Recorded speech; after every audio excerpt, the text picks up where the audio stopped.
आजकल लड्डू गोपाल चल रहा है, लड्डू गोपाल आपके यहाँ पर भी दिल्ली में खूब चल रहा होगा।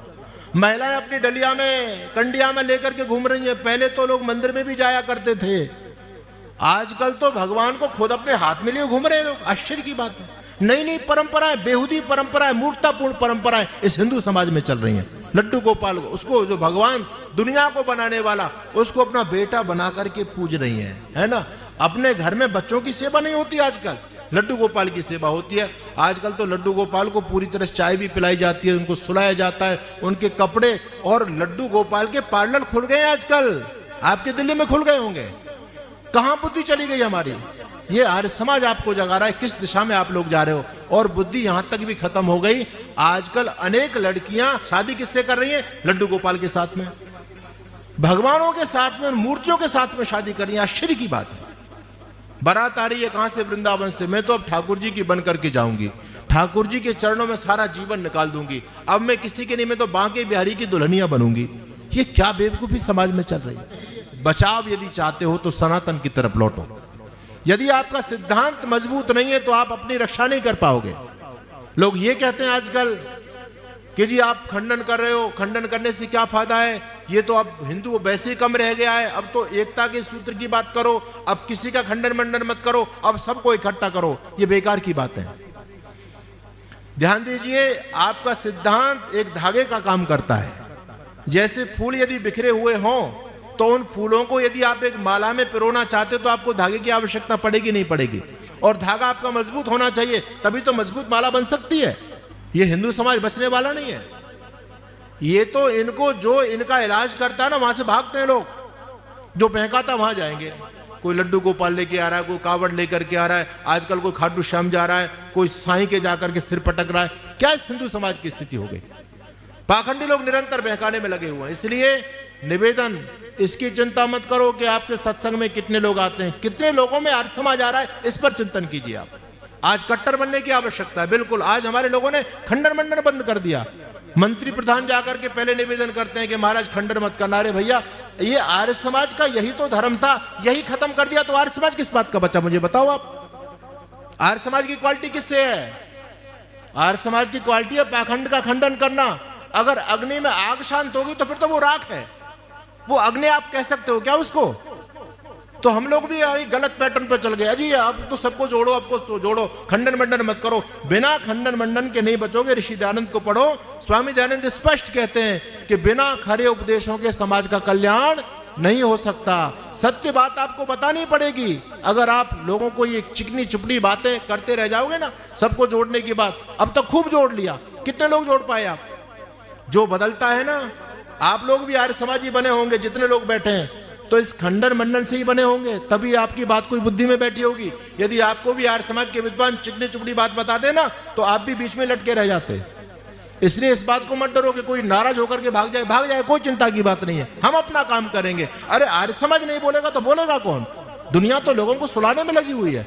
नई नई मान्यताएं चल रही हैं। कोई लड्डू गोपाल लेकर के आ रहा है, कोई उसको लेकर के आ रहा है, कोई वहां झंडा चढ़ाने के लिए जा रहा है। कुछ क्या हो गया हमको? हिंदू समाज दिशा भ्रमित हो चुका है, दिग्भ्रमित हो चुका है। हमारे पास कोई लक्ष्य नहीं रहा, इसलिए तो मर रहे हैं। और क्या कारण है? हमारा पैसा कहां बर्बाद हो रहा है?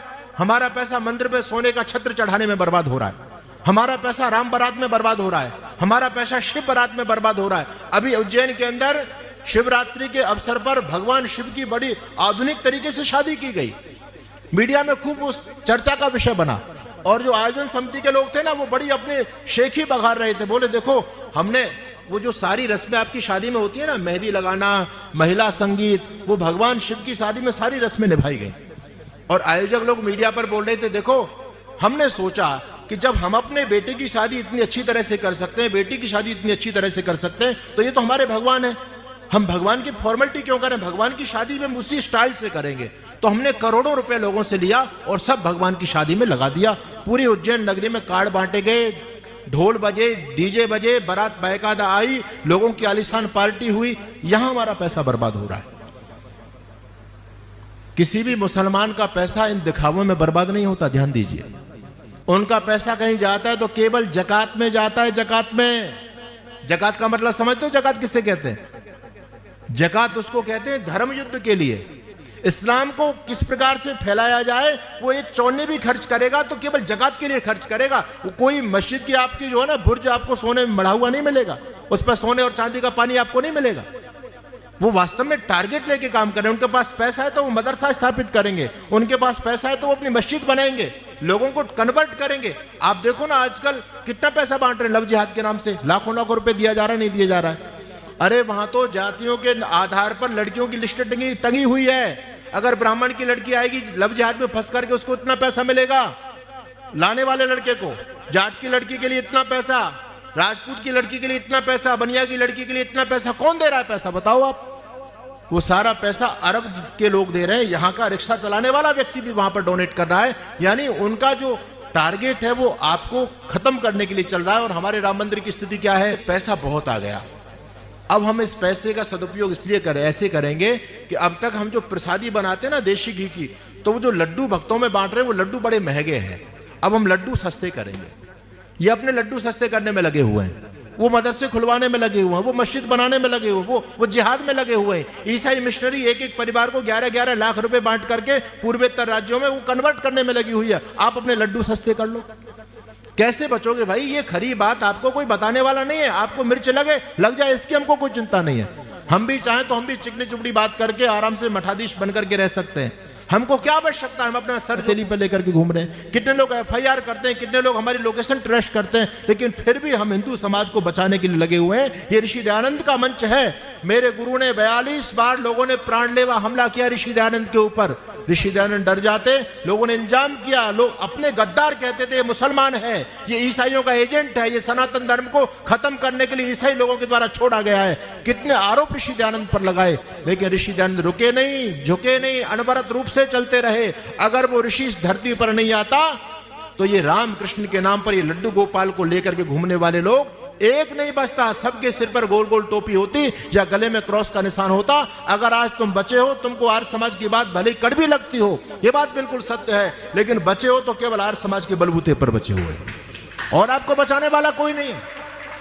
आज भी मुल्ला मौलवी पादरी ये सब घबरा रहे हैं। किससे घबरा रहे हैं? आर्य समाज से घबरा रहे हैं, क्योंकि वो तर्क करते हैं। लड्डू गोपाल वाले क्या सामना करेंगे उनका, बताओ?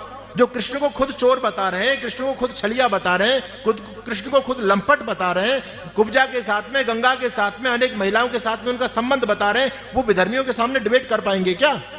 कर ही नहीं सकते।